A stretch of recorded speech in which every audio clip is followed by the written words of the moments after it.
সুতপা, আজকে শুক্লপক্ষের নবমী, তাই আজকে মায়ের মন্দির খোলা। এটা কিন্তু আমি আগে জানতাম না, মন্দিরে এসে জানলাম।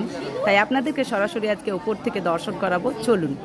আর দেখুন কত মানুষ এসছে, আর দেখুন আপনারা কোথা থেকে এসছেন। আপনারা কোথা থেকে আসছেন? উড়িষ্যা থেকে।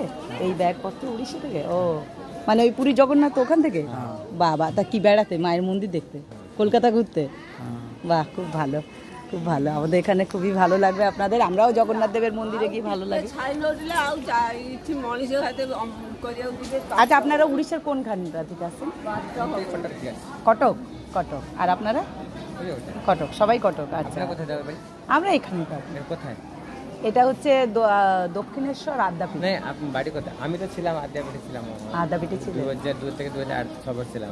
আচ্ছা, আমরাও তো আদ্যাপীঠে ঘুরে এলাম, মানে পুরীতে যে আদ্যাপীঠ আছে সুভাষ চকে, সুভাষচন্দ্র বোস, হ্যাঁ হ্যাঁ, ভিআইপি রোডে, ওখানে আমরা থেকে এলাম তো।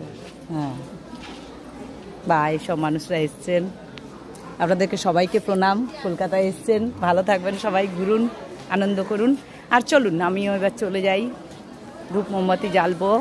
এই যে এখানে প্রসাদ দেওয়া হবে এবারে, আর আমি ওপরে চলে যাব আপনাদেরকে নিয়ে। সবাইকে দেখাই, দেখুন ভাল লাগবে। আর দেখুন কত মানুষ, দেখুন।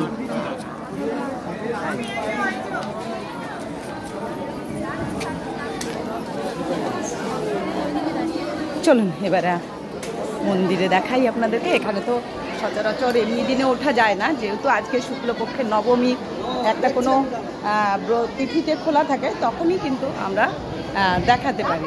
আর তাই আমিও চলে এলাম, অন্যদিন তো দেখাতে পারিনি। আর অবশ্যই আপনারা দর্শন করুন মহামায়াকেই, যে সামনে থেকে দর্শন করুন।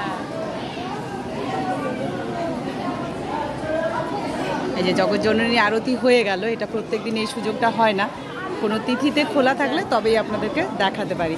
আর অবশ্যই দর্শন করুন সবাই, সকাল বিকেল। আর তার জন্য আমার চ্যানেলটাকে সাবস্ক্রাইব করতে হবে। লাইভ করি আমি, আর সকাল সন্ধে আরতিটা দেখাই। আর তার জন্য আপনারা বাড়িতে যদি থাকেন লাইভে দেখতে পারবেন, না এলেও দেখতে পারবেন। আর সবাই একটু সাবস্ক্রাইব করুন, শেয়ার করে দিন, তাহলে অন্যরাও যেন দেখতে পায়।